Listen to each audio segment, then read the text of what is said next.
make the main notes because I will only be covering the main points. So what did we do in part 1? In part 1, we completed chapter 1, section 1 and most of section 2. And I'll do a quick revision of only what we completed, and the little part that was remaining, I will cover that as well in this revision. So Kathopanishad starts with a story in which there is Nachiketa who asks his father, to whom are you going to give me? As you're giving everything away, to whom are you going to give me? And when he asks his father repeatedly, his father gets mad at him and says, I will give you to death. And that is how Nachiketa goes to the house of death and starts a dialogue with Yama. Yama is the lord of time or the lord of death. Now he requests Yama to give him what? The knowledge of what happens after death. Does one continue to exist or not? Yama, the lord of time, he tries to dodge this question and tempts him with money, name, fame, relationships. But Nachiketa is really one-pointed. He knows what he wants. So he refuses all these temptations. So the lord of death or time, Yama, is mighty pleased with Nachiketa's one-pointedness. And he says, such a one deserves to know the truth. Hence I will reveal it to you. Now this is the story. We did in the previous session that this is a fudged story. This is the way we all make stories in the waking. It means we create an imaginary continuity. Like you're creating an imaginary continuity that you've been sitting here and meditating for a long time. You did the self-exploration before this knowledge session. You took a restroom break. You made notes. You came and you sat down, and then Ekta started speaking about the wisdom. See, this is our fudged continuous story. But that's not how it really occurs. There is no continuity really there. How do we see it? What is reality? One perception, one wave on the background of the now. So if you remember, I forgot to open the iPad. Last time we discussed the background of the now, the white background, is consciousness at rest. On that, an arising appears and disappears, like a wave appears and disappears. And that is why we have coined the word arising. If you don't like the word arising, you can use wave. It doesn't matter. So right now, perception of sight of Ekta is appearing and disappearing. Suddenly a thought appears about, did I set out the meal for the family members? It appears and disappears. Suddenly there is an uncomfortable sensation in the back, and then you have the sensation of the body moving and adjusting itself. So you see, there is just perception, sensation, thought or feeling. And these waves keep coming up from where? From the background of nothingness. Why background of nothingness? Because this wave is something, no? It's the thought that I call as something. It's the feeling that I call as something. It's the sensation that I call as something. It is perception that I call as something. So it comes from nothing. It dances on stage and it disappears quite quickly. As if that background of nothingness is immediately trying to wipe it away. Yeah, so have I come to this recognition? Ask yourself, do I realize that every wave appears from the background of nothingness, dances on it, and disappears back into it? Every wave has a beginning point, a peak, and an end point.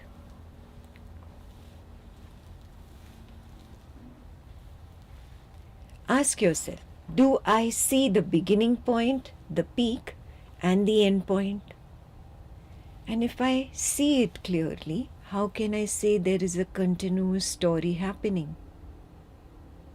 My entire fudged story of a continuous Advaita session happening right now falls on its face. Correct? So what is reality?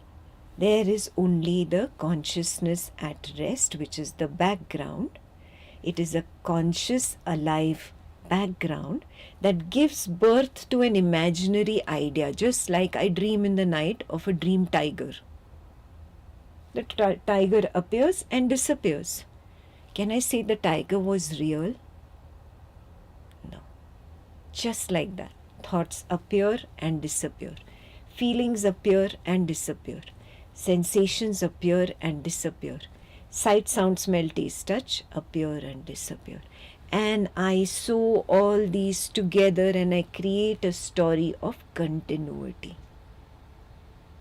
Clear? This is what we covered in the first section.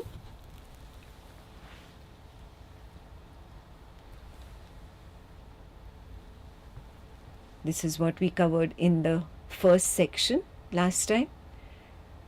The first chapter is divided into sections. In the first section, we covered what really the story is.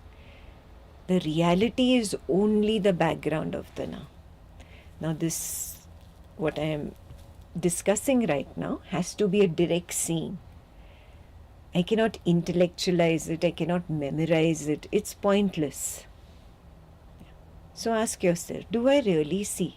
Can I recognize right now consciousness in motion? Means there is the sight of Ekta. Then there is the sound of the wisdom words. Suddenly a thought disturbs this and I am lost in thought. Suddenly some feeling appears and I'm concerned about the feeling. Do I recognize these waves? This is the most important thing. So when a worry appears, it is only consciousness in motion.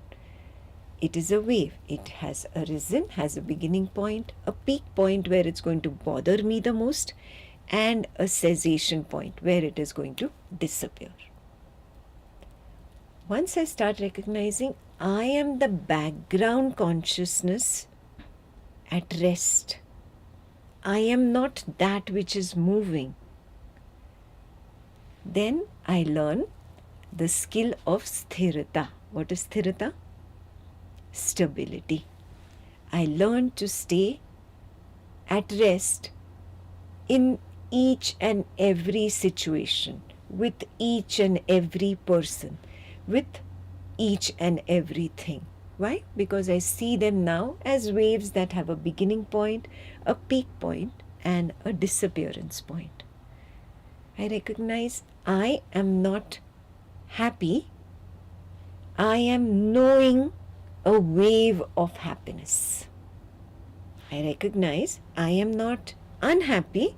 I am knowing a wave of unhappiness.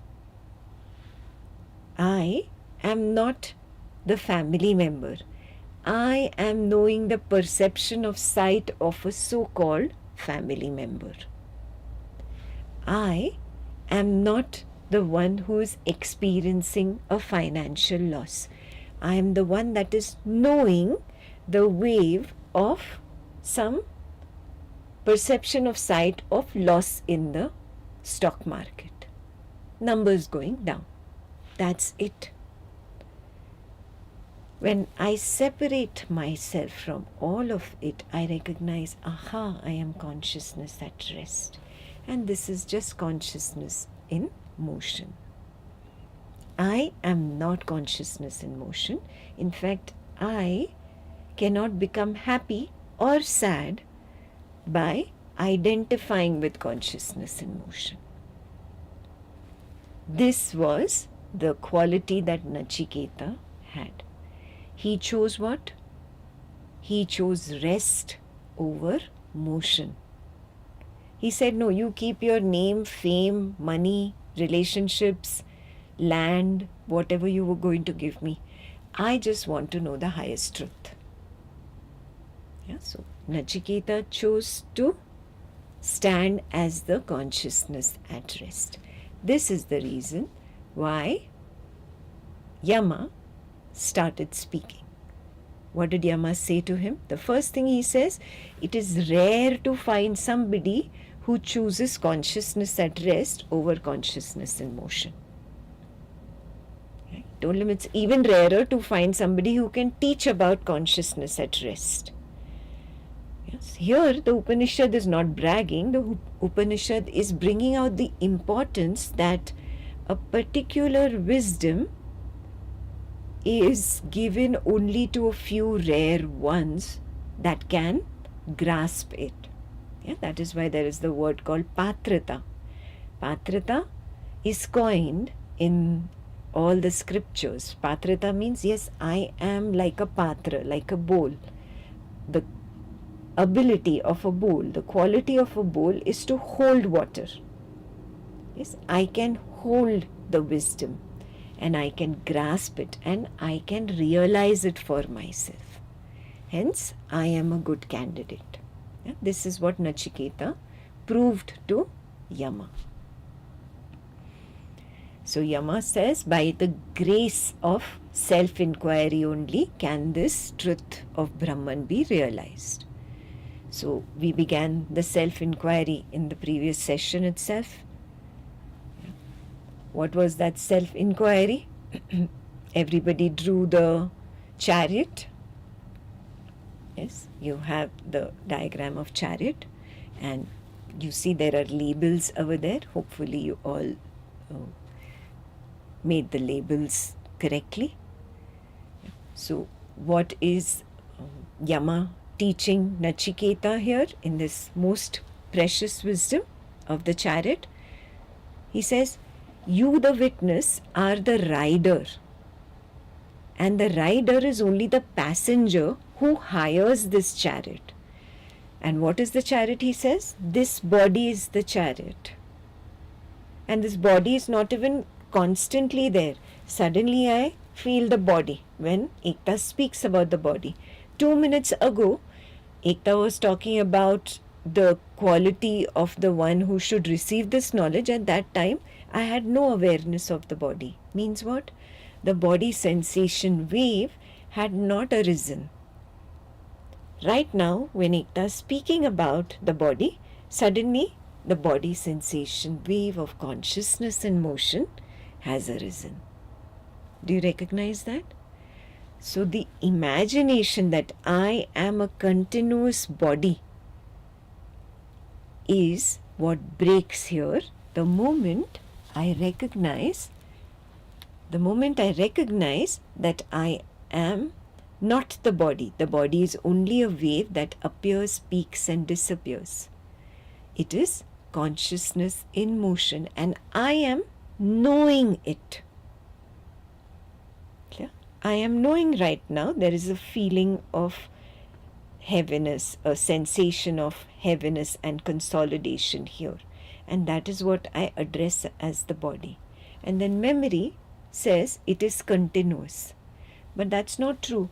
There is a point where this body sensation wave disappears. Just like 2 minutes ago when Ekta was talking about the quality of the one who is a good patra. At that time I was not recognizing this body sensation. Why?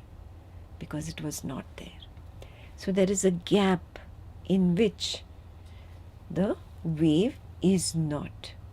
That is the one. That is the rider. That is the witness consciousness, the gap. And that is riding this wave. Yeah, those who know a little bit of surfing, what do? You try to ride the wave so that you do not drown. Yes, that's what a good surfer does. On similar terms, the Kathopanishad explains the rider as the one who is the passenger of this wave called the body. Remember, you have only hired the body. It is not yours. It does not become yours by you paying the fare. And what is the fare? Is the karma, as we will go ahead and see. For every ride, you pay a tax, and that tax is nothing but karma. When you pay back at the end of every wave, by recognizing I am the rider and I am not the body, that is payback. When I pay back, then I have no loan or debt left. Okay?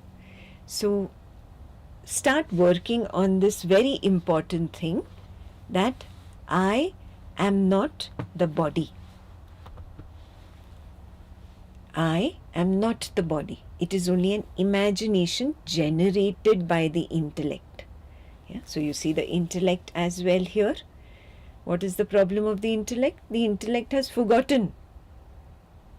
It has forgotten that the witness is the hirer of this. Yeah? The intellect is the charioteer or the sarathi. And what does it do? It whips the horses to ride the chariot. Means the intellect is the one that uses the reins, which is the mind, to guide the senses, which are the horses. Yeah? So the reins are the mind, is the mind. The senses are the horses. And the road on which these horses run, that is sense objects. So that is the description of this diagram. This is the most famous diagram from the Kathopanishad, the most beautiful depiction of what reality is. What it is signifying, we will go into now deeper. When you recognize, oh, I am the background of the now, and I have started identifying with the waves that appear on me, then you know a mistake is happening. And what is the mistake? The mistake is I've forgotten that I'm the background of the now. That is it. It's not some very big thing. I have just forgotten. And because of my forgetfulness, I tend to look for identity either in a body arising, or in a thought arising, in a feeling arising, or a perception of sight, sound, smell, taste, touch. So I am mistaking myself as the doer or experiencer because of this false identification. That is the only mistake I am making. I have to just wake up and see, no, I am the gap in which this particular thought disappeared and from which the next thought arose. Focus on that from which it arose. Don't focus on the thought. You have wasted your life focusing on thoughts, feelings, sensations and perceptions and gotten only misery. Now wake up and see there has to be something higher. There is something that I am missing. And what is required to see that? He says viveka, or intellectual discernment.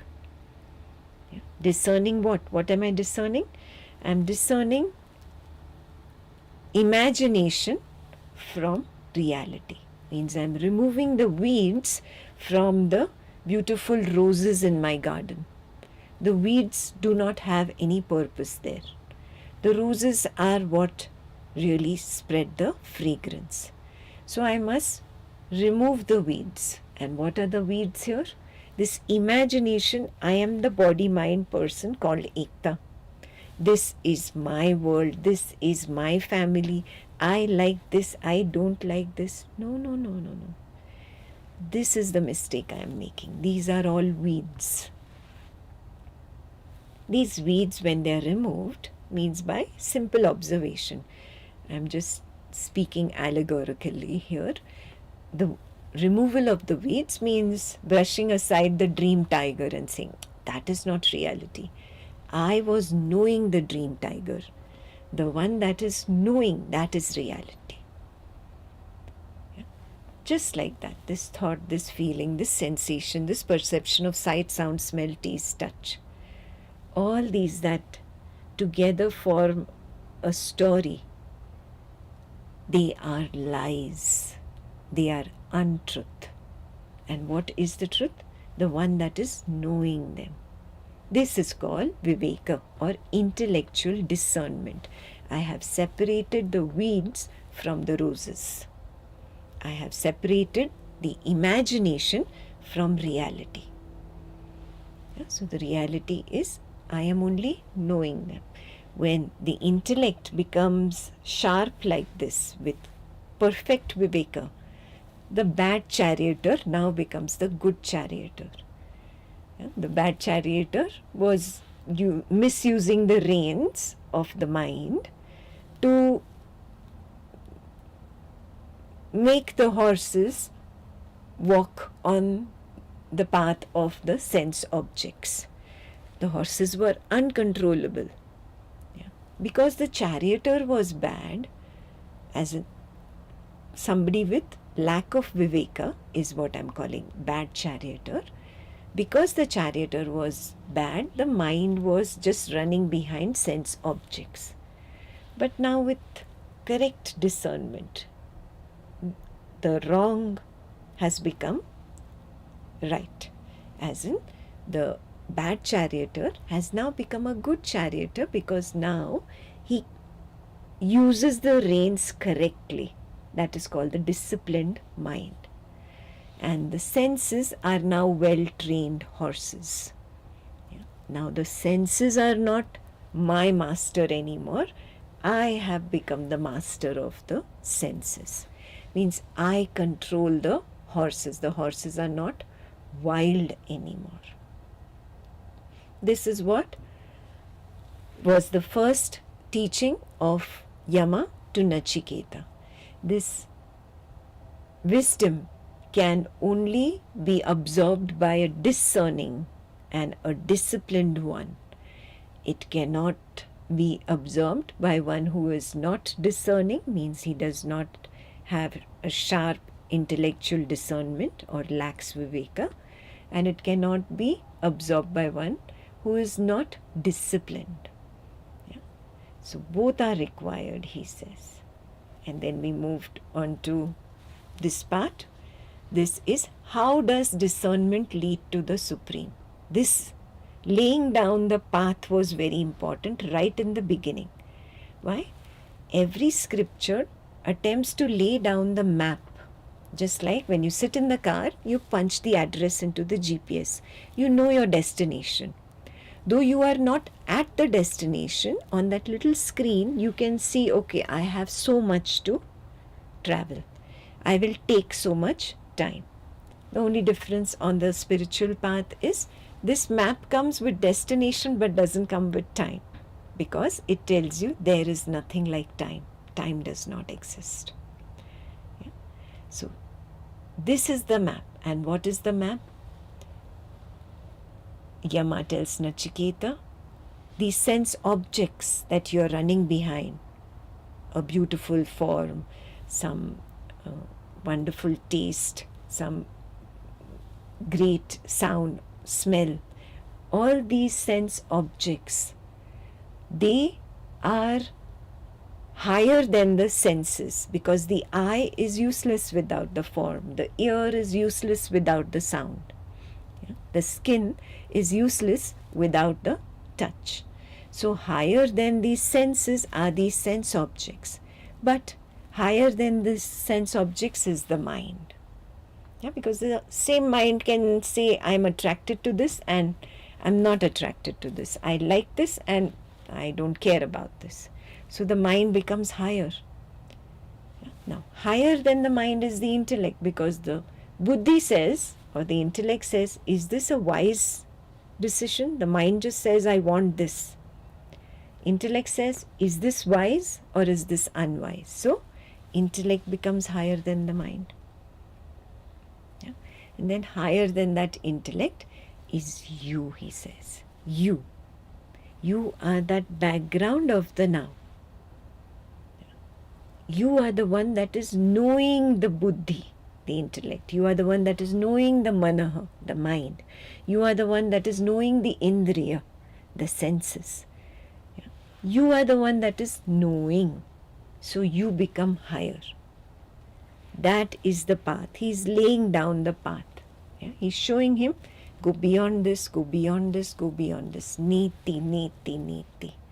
Not this, not this, not this. Move higher. Clear? So we came to the point last time where we discussed about you are that witness, and that witness is not different from the higher witness or pure consciousness or primordial awareness.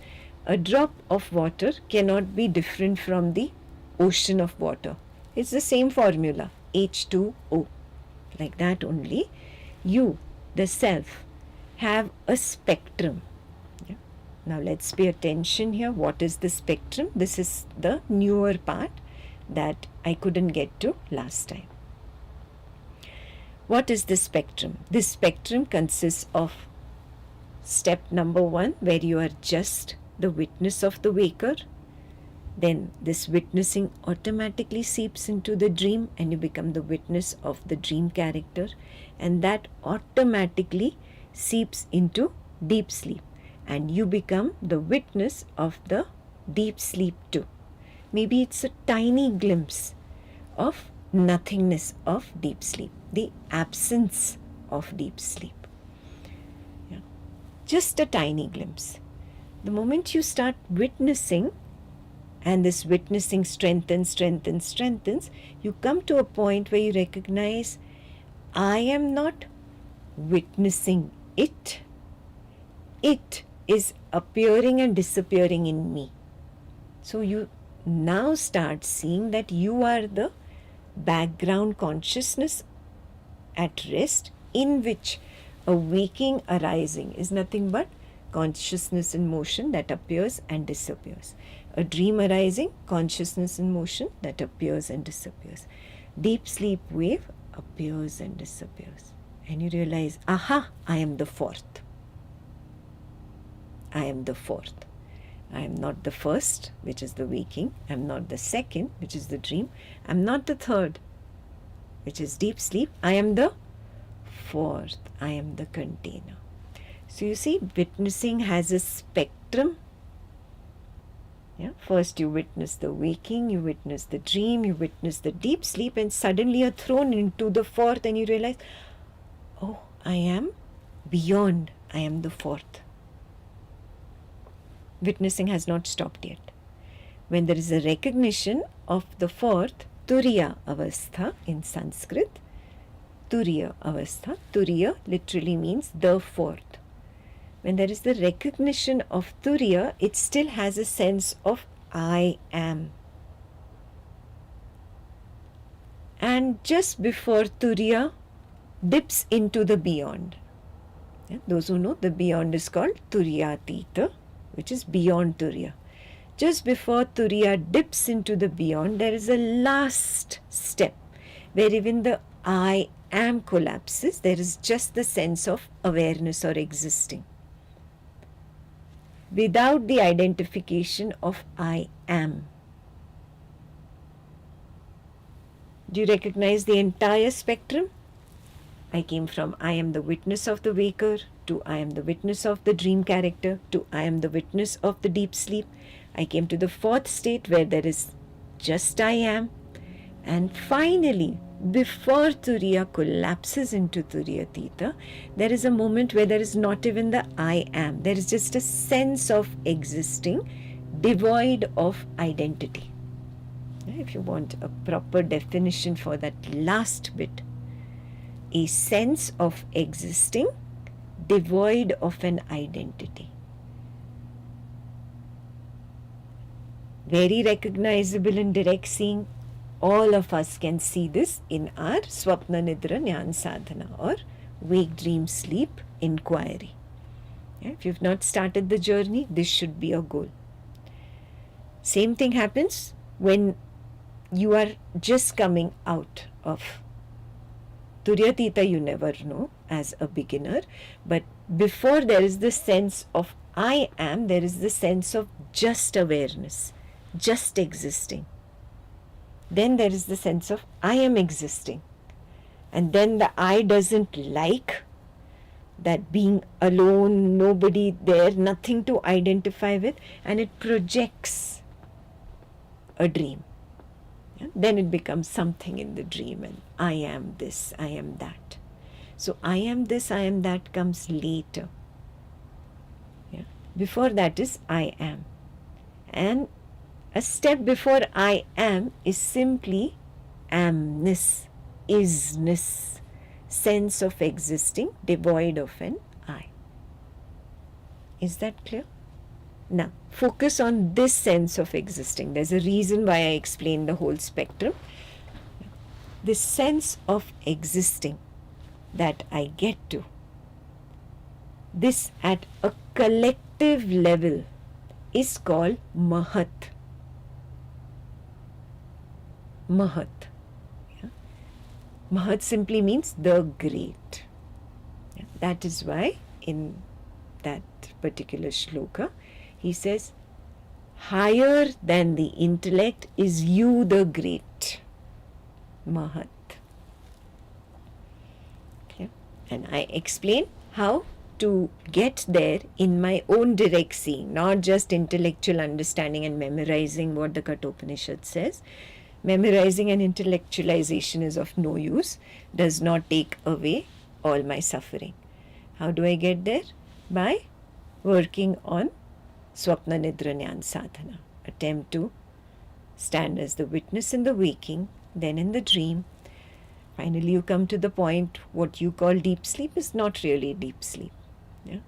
It has gradations. First, there is the knowingness of nothingness and nobodiness. Means there is no waker there, there is no dream character there, there is no waking world there, there is no dream world there. Means no perception, sensation, thought or feeling is known. But the nobodiness is known. The nothingness is known. That is the first level of deep sleep, or like I said, deep sleep also has gradations. This is the first step of deep sleep. Then it goes to the recognition of the sense of existing devoid of an I that is knowing the nothingness. That part is the Mahat when it is collective. All the collective minds, all the collective intellects, all the collective recognitions of amness or isness devoid of the I. That is Mahat. Yeah? So you can see this. Yeah? I prefer never to teach what I cannot explain as your own direct seeing. Yeah? So you can get there. So first, the most important task for you from the revision is to attempt to get there in Swapna Nidra Jnana Sadhana. Can I get there in my Swapna Nidra Jnana Sadhana? Now, I told you from waking to the dream, the same thing happens from, I told you from waking to dream to deep sleep, the same thing happens on the way out from deep sleep to dream to waking. Means first there is the great, the Mahat, which is amness or isness devoid of I. Then there is the I am, I exist. Then there is deep sleep nothingness that is known, the dream world and dream character that is known, and then the waking that is known. Yeah? So please know that you can see it either way. Sometimes some people see it this way, sometimes some people see it this way. Yeah? You cannot predict, you don't know which way you are going to see it. So it's better to understand both first, and now that the map is laid down, begin your Swapna Nidra Jnana Sadhana. Okay. So now I explain the Mahat part of it, the great part of this sutra. When that sense of existing, after the I am has just transformed into an isness or amness, coming from waking towards deep sleep. Yeah, after it has transformed from I am to just an amness or just an isness. In Hindi, hona, not मैं हूँ. Hona, to be, not I am. Yeah, that is the difference. When it has transformed there, you have come to the Mahat. Now, greater than the Mahat is the unmanifest. That also is recognizable in Swapna Nidra Jnana Sadhana. This amness or isness suddenly disappears. It collapses. That is what I call the collapse of the I, the collapse of Turiya. And now, for the ones who've understood Mahat, it is the collapse of amness or Ain, isness. Yeah? It is the collapse of the Mahat into what? Into that which is greater than the Mahat. What is greater? The unmanifest is called avyakta in Sanskrit. So in the shloka, the words Mahat, avyakta are used. That is why I am giving you the exact Sanskrit words. So far clear? Is it clear how do I get there in my direct seeing? Simply by witnessing. There is nothing for you to do. Just witnessing. And higher than that, higher than the avyakta into which everything collapsed, is the totality. This totality includes the avyakta, which is unmanifest, plus the vyakta, which is manifest. Body, mind, world, waking, dream, deep sleep are manifest. Yeah? Beyond that, everything is unmanifest. Yeah? You might not recognize the witness consciousness as manifest right now, but for me, I recognize the entire spectrum from witnessing the waking, witnessing the dream, witnessing the deep sleep, to I am, to amness, isness. This entire spectrum I recognize as falling under the manifest. You can also get there. With continuous Swapna Nidra Jnana Sadhana, you come to the point where the mind becomes so supple, so acute in recognizing that which it was ignoring earlier. It starts seeing these subtle manifestations too. I am is a manifestation. I am the dream character running away from the dream tiger is a manifestation.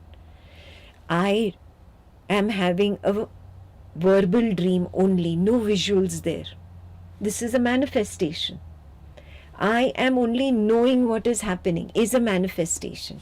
So I consider all this under the bucket or under the umbrella of vyakta, manifest. And the moment the last manifested part, which is the mahat, collapses and disappears, that is the unmanifest, avyakta. It cannot stay there long. Do you realize that? However peaceful your deep sleep, so-called deep sleep, now that you know it's more than deep sleep, the so-called deep sleep is very peaceful, but however peaceful it is, you do come back out of it. Why do you come back out of it? Because the manifestation, the vyakta, comes out of the unmanifest, the avyakta again. And this cycle repeats. Vyakta, avyakta, vyakta, avyakta, vyakta, avyakta. Manifest, unmanifest, manifest, unmanifest. Do you recognize this? So what is totality? Totality is that which consists both manifest and unmanifest. Which means it contains both consciousness and not consciousness. It contains both form and formlessness. That is the highest, the ultimate goal. Higher than the avyakta is the Purusha. These are the Sanskrit words. In English, higher than the unmanifest is the totality. That totality is the ultimate goal. You should not stop before that. This was the last part that I waited to explain to you in section 1 of chapter 1, because I gave you the little sadhana. If you remember, I told you, go beyond the senses and sense objects, go beyond the mind, go beyond the intellect and establish as the witness. Do you remember that? Yeah? So we did the sadhana in these few weeks, and now that you've gotten established there, rest of the Upanishad should be understood, listened to, absorbed from the witnessing level. Yeah? Even if you cannot get till Mahat, at least you can get to Sakshi of the waker. Yeah? Sakshi means the witness of the waker. I can get to the first level. Let me start there. Slowly, I will be able to traverse this entire spectrum from the Sakshi of the waker or Vishwa in Sanskrit all the way to Mahat. Clear?